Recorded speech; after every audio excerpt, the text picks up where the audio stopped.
Hi students, this is Fun. Welcome back to my channel. JEE Main 2024 January 1st session. కొత్త syllabus తోటి first exam జరగబోతోంది. So స్టూడెంట్స్లోను పేరెంట్స్లోను ఎంతో కాలం నుంచి JEE main exam కోసం prepare అవుతున్న students ఉన్నారు. ఒక్కసారిగా ఆ ఎగ్జామ్ అయితే దగ్గరికి వచ్చినప్పుడు జనరల్గా అందరిలోనూ కొంత టెన్షన్ అనేది ఉంటుంది. అయితే ఈ వీడియోలో పూర్తిగా ఎగ్జామినేషన్ హాల్లో మనం ఎలాంటి టిప్స్ వాడాలి అనేటువంటిది ఈ వీడియోలో మీతో నేను డిస్కస్ చేస్తాను. మనం ఇప్పటివరకు ప్రిపేర్ అయింది ఒక ఎత్తు, ఎగ్జామినేషన్ హాల్లో మన టాలెంట్ ఎలా ప్రదర్శించాలి అనేటువంటిది చాలా ఇంపార్టెంట్. మనం ఎంతగా టెన్షన్ పడ్డామో, ఎంతగా ప్రిపేర్ అయ్యామో, ఇవన్నీ కూడా ఎటువంటి ఇబ్బంది లేకుండా ఎగ్జామినేషన్ సక్సెస్ఫుల్గా కంప్లీట్ చేసి బయటకు వస్తే ఆ హ్యాపీనెస్ వేరే రకంగా ఉంటుంది. సో ఈ వీడియోలో పర్టికులర్గా అయితే ఎగ్జామినేషన్ హాల్కి వెళ్తూ ఏం తీసుకెళ్ళాలి, ఎలా తీసుకెళ్ళాలి, ఏమేమి తీసుకెళ్ళాలి అనేది ఇంకొక వీడియోలో మీతో నేను చెప్పాను. ఎవరైనా చూడకపోయింటే చూసుకోండి. ఈ వీడియోలో కేవలం ఎగ్జామినేషన్ హాల్లో మనం ఎలా బిహేవ్ చేయాలి, ఎలా అటెంప్ట్ చేయాలి క్వశ్చన్ పేపర్ని, టైం ఎలా మేనేజ్ చేయాలని వీడియోలు అనే వివరాలు మాత్రమే ఈ వీడియోలో మీతో నేను డిస్కస్ చేస్తాను. సో మొట్టమొదటిగా అడ్మిట్ కార్డ్ అనేది చాలా మందికి ఎగ్జామ్ ఏ రోజైతే ఉందో దానికి 3 days ముందు మాత్రం వాళ్ళు రిలీజ్ చేయడం అయితే జరుగుతుంది. మీ అందరికీ తెలుసు. లాస్ట్ రోజు ఎగ్జామ్ ఉన్న వాళ్ళకి ఇప్పుడే ఎగ్జామ్ అయితే స్టార్ట్లోనే వాళ్ళకి ఎగ్జామ్ హాల్ టికెట్ అయితే రాదు. కాబట్టి ముందుగా మీరు ఎవరైతే హాల్ టికెట్ వచ్చిందో, ఎగ్జామ్ ముందుగా అయితే ఉందో వాళ్ళందరూ కూడా ఏమేమి డాక్యుమెంట్స్ తీసుకెళ్ళాలి అవన్నీ ఒకటికి 2 సార్లు చెక్ చేసుకోండి. అవి తీసుకెళ్ళండి. ఎర్లీగా వెళ్ళడం అనేది చాలా ఇంపార్టెంట్. ఇక్కడ మేజర్ ఇంపార్టెంట్ మీరు గుర్తుపెట్టుకోవాల్సింది, మీకు నెంబర్ ఆఫ్ టైమ్స్ కూడా చెప్పడం జరిగింది. 1/2 hour బిఫోరే మన ఎగ్జామినేషన్ హాల్లో ఉండాలి. 1 hour బిఫోర్ ఎగ్జామినేషన్ సెంటర్లో ఉండాలి. 1 minute లేట్ అయినా 1/2 hour కన్నా ముందు ఖచ్చితంగా గుర్తుపెట్టుకోండి. 1/2 hour కన్నా ముందు మన ఎగ్జామినేషన్ సెంటర్లో ఉండి తీరాల్సిందే, ఎగ్జామినేషన్ హాల్లో ఉండాల్సిందే. 1 minute అని పేపర్లోనే ఎక్కడో రాశారు కదా అని చెప్పి కరెక్ట్ టైంకి వెళ్తే లోపలికి అలౌ చేయరు. ఇది మొట్టమొదటిగా అందరూ గుర్తుపెట్టుకోండి. ఇన్స్ట్రక్షన్స్ ఎగ్జామినేషన్ హాల్లో వాళ్ళు చెప్పినవి పాటించండి. ఇప్పుడు మనం క్వశ్చన్ పేపర్ ఎలా అటెంప్ట్ చేయాలో చూద్దాం. క్వశ్చన్ పేపర్ అటెంప్ట్ చేయడంలో ద మోస్ట్ ఇంపార్టెంట్ థింగ్ నేను చెప్పేది ఏంటంటే, అన్ని క్వశ్చన్స్ చూడాలి అనేటువంటి ప్రయత్నం అయితే ఏ స్టూడెంట్ చేయకండి. ఇదేమీ public exam paper, intermediate paper కాదు. అన్ని క్వశ్చన్స్ ఒకసారి చదువుకొని అప్పుడు అటెంప్ట్ చేద్దాం అనేటువంటి ప్రయత్నం అయితే ఏ స్టూడెంట్ చేయొద్దు. అది అసలు కుదరని పని అది. సో ఎవరెవరో చెప్తున్నారు, ఏదేదో చెప్తున్నారు, ముందు ఈజీ క్వశ్చన్లు చేయి, తర్వాత టఫ్ క్వశ్చన్లు చేయి, తర్వాత అంటే మనకి ఎవరన్నా పైన హెడ్డింగ్ ఈజీ తర్వాత టఫ్ అని ఎవరైనా పెట్టిస్తారా? అలాంటిది ఏమీ ఉండదు.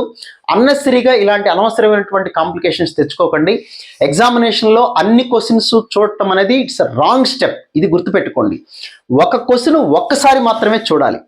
అది ఎట్లా ఏంటి అంటే, మొట్టమొదటిగా నా సలహా అయితే ఏంటంటే, మాక్ టెస్ట్లప్పుడు కూడా చెప్పాను మీ అందరికీ, కెమిస్ట్రీతో స్టార్ట్ చేసుకోండి. నెక్స్ట్ ఫిజిక్స్, లాస్ట్లో మ్యాథమెటిక్స్ చేయమని చెప్తున్నాం. లేదు కెమిస్ట్రీ తర్వాత మ్యాథ్స్ లాస్ట్ ఫిజిక్స్, మీ ఇష్టం వచ్చిన ఆర్డర్, బట్ కెమిస్ట్రీ మాత్రం ఫస్ట్గా చేసి తీరాల్సిందే. అయితే ఎందుకు అంటే, కెమిస్ట్రీ అనేది కొంత ఈజీగా ఉంటుంది, కొంత స్కోరింగ్ సబ్జెక్ట్ అనే ఉద్దేశంతో చెప్పాం. అది లాస్ట్ ఇయర్ వరకు మీ అందరికీ తెలుసు ఇనార్గానిక్ కెమిస్ట్రీ ఉంది కాబట్టి కొంత స్పీడ్గా చేయడానికి అయితే అవకాశం ఉంది. బట్ ఈ సంవత్సరం గ్రూప్స్ ఇవన్నీ లేకపోవటం వలన కెమిస్ట్రీ కూడా కొంత కష్టంగా ఉంటుందని నేను చెప్పలేను, కానీ లాస్ట్ ఇయర్ చేసినంత స్పీడ్గా అయితే ఈ సంవత్సరం చేయలేకపోవచ్చు. So it takes 40 to 45 minutes time అయితే మన కెమిస్ట్రీకి అయితే ఖచ్చితంగా టైం అయితే పడుతుంది. సో మొట్టమొదటిగా కెమిస్ట్రీ చేసుకోండి. ఫస్ట్ బిట్ చూడండి, మీరు చేయగలిగితే చేయండి. అది చేయగలరా లేదా అన్న విషయం మీకు మాత్రమే తెలుసు. బయట నుంచో నాలాంటి వాడు ఏముందిరా కెమిస్ట్రీ ఈజీనే కదా, ఇది ఆర్గానిక్ కెమిస్ట్రీగా చేసేయచ్చు కదా, ఏముంది క్వశ్చన్ అని అయిపోయిన తర్వాత చెప్పొచ్చు. ఎగ్జామినేషన్ ఫేస్ చేయాల్సింది నువ్వు మాత్రమే. నువ్వు ఎంత తినగలవు, ఎలా పాడగలవు, ఏం చేయగలవు అన్న విషయం నీకు మాత్రమే తెలుసు. సో అలానే హడావుడి పడాల్సిన అవసరం లేదు. మనకు ఉన్నది 180 minutes. మనం చేయాల్సింది కేవలం 75 questions మాత్రమే. అంటే 180/75 అంటే 2.4 minutes మనకి టైం ఉందన్న విషయం గుర్తుపెట్టుకోండి. అంటే ప్రతి క్వశ్చన్ చేయడానికి 2 minutes నిదానంగా హడావుడి పడకుండా చేయొచ్చు. ఇది JEE exam, JEE main exam. More than 12 lakhs students appear అవుతున్న ఎగ్జామ్ కాబట్టి ఇది అంత ఈజీగా ఉంటుందని మీరు అనుకోవాల్సిన పని లేదు. ముందుగా ఎగ్జామినేషన్ హాల్కి వెళ్లే ముందే ఫిక్స్ అయిపోండి, it is IIT JEE exam. ఇది టఫ్గానే ఉంటుంది, లెంగ్దీగానే ఉంటుంది, ట్రిక్కీగానే ఉంటుంది.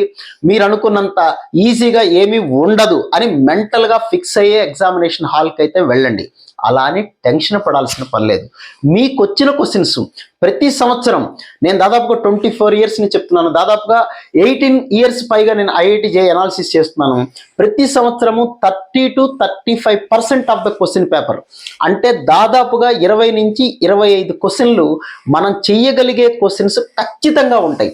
అవి ఎక్కడ ఉంటాయి ఎత్తికి పట్టుకోగలగాలి అంటే మీరు చేయాల్సిన మొట్టమొదటి పని ఏంటంటే ప్రతి క్వశ్చన్ని ఒక్కసారి మాత్రమే చూడండి. ఫస్ట్ క్వశ్చన్ చేయగలిగితే చేయండి, if not better you leave the question. ఒక ఫస్ట్ క్వశ్చన్ చేయగలిగితే చేయటం, లేకపోతే వదిలేసి go for the next question. అది కూడా చేయలేకపోతే థర్డ్ క్వశ్చన్కి వెళ్ళండి.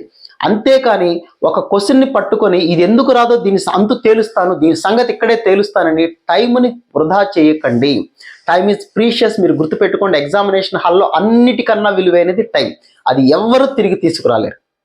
సో మీరు ఎప్పుడూ కూడా క్వశ్చన్ పేపర్ మొత్తము చూడటం అనేది అతిపెద్ద పొరపాటు. రెండోది, ఒక క్వశ్చన్ని ఒక్కసారి మాత్రమే చూడండి. ఆ క్వశ్చన్ మీ మైండ్లో ఉంటుంది. ఒకవేళ లాస్ట్లో ఏదన్నా టైం మిగిలితే ప్రాక్టికల్గా పాసిబుల్ కాకపోవచ్చు.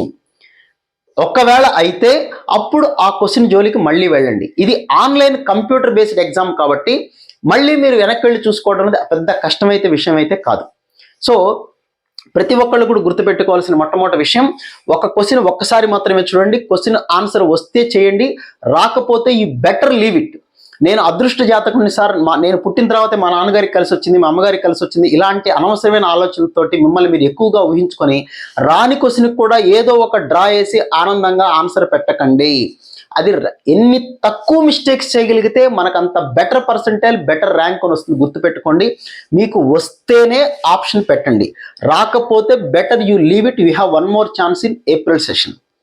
సో అందువలన ప్రతి ఒక్కళ్ళు కూడా ఏ క్వశ్చన్ని ఎంత తొందరగా చదివి అది వచ్చిందో లేదో తెలుసుకొని చేయగలిగితే చేయటం, if not go to the next question. అది easy first and the best and the last tip. ఇది గుర్తుపెట్టుకోండి. ఈ మాట ఇన్నిసార్లు ఎందుకు చెప్తున్నానంటే చాలా మంది స్టూడెంట్స్ అక్కడ ఆగిపోతారు. ఒక క్వశ్చన్ చేయటంలోనే దాని సంగతి తేలుద్దాం, ఇది నేను చదివిన టాపిక్కే, ఇది నాకు వచ్చిన కాన్సెప్టే అని 5 నిమిషాలు 6 నిమిషాలు కూడా దాని మీద కాన్సన్ట్రేట్ చేస్తుంటారు. ఈ లోపల పుణ్యకాలం కాస్త గడిచిపోతూ ఉంటుంది. అలాంటి పని అస్సలు చేయకండి. ఇదైతే ప్రతి ఒక్క స్టూడెంట్స్ కూడా గుర్తుపెట్టుకోండి. నెక్స్ట్, కెమిస్ట్రీని మ్యాక్సిమం 45 మినిట్స్ లేదా 50 మినిట్స్లో క్లోజ్ చేయండి, చాలు. Next, go for the physics కానీ మ్యాథ్స్ కానీ. నా సలహా అయితే ఫిజిక్సే చేయమని చెప్తాను. ఎందుకంటే లాస్ట్ 4-5 ఇయర్స్ చూసినట్లయితే when compare to the mathematics, physics paper అనేది కొంత ఈజీగానే ఉంటుంది. సో ఫిజిక్స్ చూడండి, దానికి కూడా ఒకటే ప్రొసీజర్. ఫస్ట్ క్వశ్చన్ చేయగలిగితే చేయండి, రాకపోతే నెక్స్ట్ క్వశ్చన్కి వెళ్ళండి. లాస్ట్ 30 క్వశ్చన్స్ వరకు చూడండి. ఎక్కడో చోట మనం చేయగలిగే క్వశ్చన్స్ కనీసం 10 నుంచి 12 వరకు ప్రతి సబ్జెక్ట్లో దాదాపుగా ఉండడానికి అవకాశం అయితే ఉంటుంది. సో వాటినైతే వదలకండి. నెక్స్ట్ అలాగా మ్యాథమెటిక్స్ చూడండి. మ్యాథమెటిక్స్ కూడా చాలామందికి తెలిసిన విషయమే, కొద్దిగా లెంగ్దీగా ఉంటుంది. అలానే మీరు టెన్షన్ పడాల్సిన పని లేదు. ప్రతిసారి గుర్తుపెట్టుకోండి, ప్రతి క్వశ్చన్ చేయడానికి మనకి 2.5 మినిట్స్ టైం ఉన్నది. దగ్గరగా 2.4 మినిట్స్ టైం అనేది ఉన్నది. టైంని యూటిలైజ్ చూసుకోండి. టెన్షన్ పడిపోమాకండి. టెన్షన్లో అనవసరమైన తప్పులు చేసి అనవసరంగా నెగిటివ్లు పెట్టేసుకొని నెగిటివ్ మార్కులు పెంచుకున్నామంటే మనకు వచ్చే స్కోర్ తగ్గిపోతుంది, పర్సంటేజ్ తగ్గిపోతుంది, ర్యాంక్ తగ్గిపోతుంది. ఇలాంటి అన్నెసరీ ఉంటాయి. కాబట్టి వీలైనంత వరకు మనకి టెన్షన్ పడకుండా ఉండాలంటే ఒక క్వశ్చన్ని ఒక్కసారి మాత్రమే చూడండి. ఇది నేను ప్రతిసారి కూడా స్ట్రెస్ చేసి చెప్తున్నటువంటి మాట. నెక్స్ట్, తర్వాత ఇందాక చెప్పినట్టుగా ఒక క్వశ్చన్ రాకపోతే దాన్ని వీలైనంత తొందరగా వదిలేసుకుని వెళ్ళను, కానీ ఆ క్వశ్చన్ అంతు తేలుస్తాను ఎందుకు రాదు అన్నటువంటి ఆలోచన మాత్రం దయచేసి చేయకండి. అది మీ ర్యాంక్కి, టైంని కిల్ చేయడానికి చాలా చాలా ఉపయోగపడుతుంది. కాబట్టి అలాంటి ఆలోచన అయితే పెట్టుకోకండి. నెక్స్ట్, పేపర్ ఈజీగా ఉందా, టఫ్గా ఉంటుందా, ఇలాంటివన్నీ బయట వాళ్ళు చెప్పడానికి బాగుంటాయి, ఎగ్జామ్ అయిన తర్వాత మాట్లాడుకోవడానికి బాగుంటాయి తప్ప ఎటువంటి పరిస్థితుల్లోనూ ఎగ్జామినేషన్ హాల్లో పక్క వాళ్ళతో డిస్కస్ చేయడానికి ఇవన్నీ ఏం ఛాన్సెస్ ఉండవు. మీరు అన్నెసరీ గురించి రకరకాల ఆలోచనలు అయితే ఏమీ చేయకండి. బెస్ట్ మీరు చేసుకుంటూ వెళ్ళండి. క్వశ్చన్ లాస్ట్ మినిట్ వరకు ఒక హాఫ్ అన్ అవర్ ముందైపోయినా సరే ఇంకేదైనా ఫస్ట్ నుంచి క్వశ్చన్స్ ఉంటే మళ్ళీ చూసుకోండి తప్ప లాస్ట్ మినిట్ వరకు కంప్యూటర్ మనకి టైం అయిపోయిందని చూపిస్తుంది. అప్పటి వరకు ట్రై చేస్తూనే ఉండండి. ఒక్క క్వశ్చన్ వచ్చినా, ఒక 4 మార్క్స్ మనకు వచ్చినా కానీ 4 మార్క్స్ అంటే కొన్ని వేల ర్యాంకులు ముందుకెళ్ళేటువంటి అవకాశం అయితే ఉంటుంది మనకి. సో ఎటువంటి పరిస్థితులు మధ్యలోనే నేను ఓడిపోయానో, నాకు వచ్చేసిన ఆనందంలో 2 రకాలుగా కూడాను మీరు మధ్యలో తొందరగా పేపర్ అయితే అవదు. జనరల్గా కరెక్ట్గా చేసే వాళ్ళకైతే 3 అవర్స్ టైం అయితే సరిపోదు. కానీ కొంతమంది కొన్ని క్వశ్చన్స్ మనకు తెలియకుండా కొన్ని క్వశ్చన్స్ ఫస్ట్లో క్వశ్చన్సే, ఇప్పుడు మ్యాథమెటిక్స్ చూసాను అనుకోండి, ఫస్ట్ క్వశ్చన్సే కొద్దిగా కష్టంగా ఉండొచ్చు, మధ్యలో క్వశ్చన్స్ ఈజీగా ఉండొచ్చు, లాస్ట్లో ఇంకా ఈజీగా ఉండొచ్చు, మనకు తెలియదు. కాబట్టి ఫస్ట్ క్వశ్చన్స్ చూడగానే అది టఫ్ అని ఫీల్ అయిపోయి లేకపోతే ఈజీ అని ఫీల్ అయిపోయి ఆనందంలో హడావుల్లో కంగారుగా చేయకండి. టఫ్ అనేంత మాత్రాన్ని బాధపడకండి. నెక్స్ట్ ఇంకా క్వశ్చన్స్ ఉంటాయి. సో మీకు టఫ్ అంటే రాష్ట్రం మొత్తం దేశం మొత్తం కూడా టఫ్ అనే ఫీలింగ్తోనే ఎగ్జామినేషన్ చేయండి. ఇది ప్రతి సెషను ఈజీగా ఉండాలని రూల్ లేదు, ప్రతి సెషను టఫ్గా ఉండాలని రూల్ లేదు, ప్రతి సెషన్ కూడా మోడరేట్గా ఉండాలని రూల్ కూడా లేదు. అలాగే ప్రతి సబ్జెక్టు కూడా. సో ఏ సెషన్కి ఆ సెషన్కి సపరేట్గా హై స్కోర్ ఉంటుంది, తక్కువ స్కోర్ ఉంటుంది, పర్సంటేజ్ వేరే రకంగా ఉంటుంది. కాబట్టి మీరు టెన్షన్ పడిపోకండి. ఒక సెషన్ వేరు, ఫస్ట్ సెషన్ వాడికి ఈజీగా వచ్చి ఉంటే సెకండ్ సెషన్ వాడు టఫ్గా వచ్చి ఉండొచ్చు, లేదా ఈజీ కూడా వచ్చి ఉండొచ్చు. అంత మాత్రాన మీరు అక్కడికక్కడే నిర్ణయాలు తీసుకొని ఎక్కువ పర్సంటేజ్ వస్తుంది, తక్కువ పర్సంటేజ్ వస్తుంది, ర్యాంక్ ఎంత వస్తుందని ఎగ్జామినేషన్ హాల్లో అనవసరమైన విషయాల గురించి అయితే ఆలోచించకండి. నెక్స్ట్ ఇది కంప్యూటర్ బేస్డ్ టెస్ట్ కాబట్టి చాలా ఈజీగా మీకు వాళ్ళు రఫ్ పేపర్స్ ఇస్తారు, అవన్నీ వాళ్ళే ఇస్తారు. ఆ రఫ్ పేపర్స్ వాళ్ళకి ఇవ్వాలి మళ్ళీను. ఇవన్నీ కూడా మీకు ఆల్రెడీ డీటెయిల్స్ చెప్పాను నేను ఇంతకుముందు వీడియోలో కూడా. సో కంప్యూటర్ బేస్డ్ టెస్ట్ కాబట్టి క్వశ్చన్ని 1-2 సార్లు జాగ్రత్తగా చూడండి. ఏదన్నా క్వశ్చన్లో మిస్టేక్ ఉంటే మనం కరెక్ట్ చేయాల్సిన అవసరం లేదు, వాళ్ళు ఏం చెప్పరు మనకి.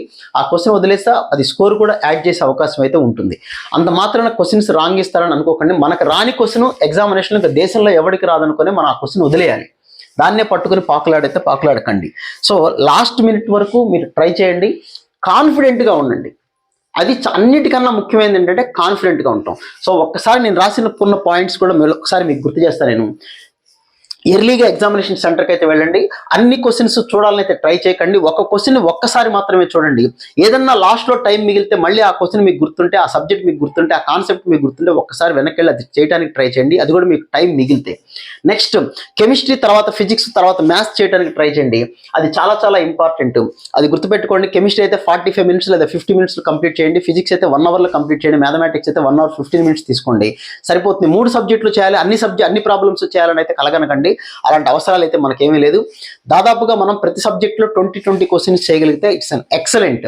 అంటే 240 చేయగలిగినట్లయితే 240 మార్క్స్ వచ్చినట్టే, లేదా కనీసం 15 చేసుకున్నా కానీ సూపర్ స్కోర్ అయితే మనం 180+ అయితే డెఫినెట్గా తెచ్చుకునే అవకాశం అయితే ఉంది. సో ఒక క్వశ్చన్ దగ్గరే ఆగిపోకండి. అలాగే తొందరపడి ప్రతి క్వశ్చన్కి సెకండ్లో చేసేయాలి, 1 మినిట్లో చేసేయాలని తొందరపడకండి. ప్రతి క్వశ్చన్కి కూడా మోర్ దాన్ 2 మినిట్స్ టైం అయితే ఉంటుంది. కెమిస్ట్రీలో వీలైనంత స్పీడ్గా మీరు చేయగలిగితే ఆ టైంని మీరు ఫిజిక్స్లోను మ్యాథమెటిక్స్లోను ఉపయోగించుకోని అవకాశం అయితే ఉంది. సో మెంటల్గా ప్రిపేర్ అవ్వండి. మీకు ఇందా చెప్పినట్టుగా ఇది జేఈఈ ఎగ్జామ్ ముందుగానే అనుకోండి. ఇది టఫ్గా ఉంటుంది, కొద్దిగా ట్రిక్కీగా ఉంటుంది, కొద్దిగా లెంగ్దీగా ఉంటుంది. డెఫినెట్గా it is IIT JEE exam. Next easy tough అనేది ముందుగా మీరు డిసైడ్ చేసుకుంటానికి ఏముండదు. కాబట్టి ఫస్ట్ అందరూ కూడా కెమిస్ట్రీని ట్రై చేయండి. And next computer based test కాబట్టి తొందరగానే వెనక్కి వెళ్ళటం అనేది చాలా ఈజీ. ఉన్న అన్ని ఆప్షన్స్ మీరు యూటిలైజ్ చేసుకోండి. And last but not the least, చివరి మినిట్ వరకు ట్రై చేయండి, కాన్ఫిడెంట్గా ఉండండి. మీ స్కోరు ఎక్కడికి పోదు. మీకు టఫ్ అంటే దేశం మొత్తం టఫే, మీకు రాని క్వశ్చన్ అంటే ఎవరికి రాని క్వశ్చన్ అని అనుకోండి. మీ ప్రిపరేషన్ ఇంకా తగ్గించకండి. ఇంకా 2-3 డేస్ టైం ఉంది కాబట్టి మీ ప్రిపరేషన్ అయితే తగ్గించకండి. ఎప్పుడు వర్క్ చేస్తూనే ఉండండి. అదే మీకు సగం స్ట్రెస్ రిలీఫ్గా అయితే ఉంటుంది. So wish you all good luck guys. మళ్ళీ ఇంకొక వీడియోలో మళ్ళీ కలుద్దాం. Be confident. Wish you all very good luck. మీకు మంచి పర్సంటేజ్ వస్తుంది. Don't worry. ఫస్ట్ సెషన్లో తక్కువ మార్క్స్కే మంచి పర్సంటేజ్ అయితే వస్తుంది, మంచి ర్యాంక్ అయితే వస్తుంది. So wish you all good luck guys. మళ్ళీ ఇంకో వీడియోలో మళ్ళీ కలుద్దాం. Thank you.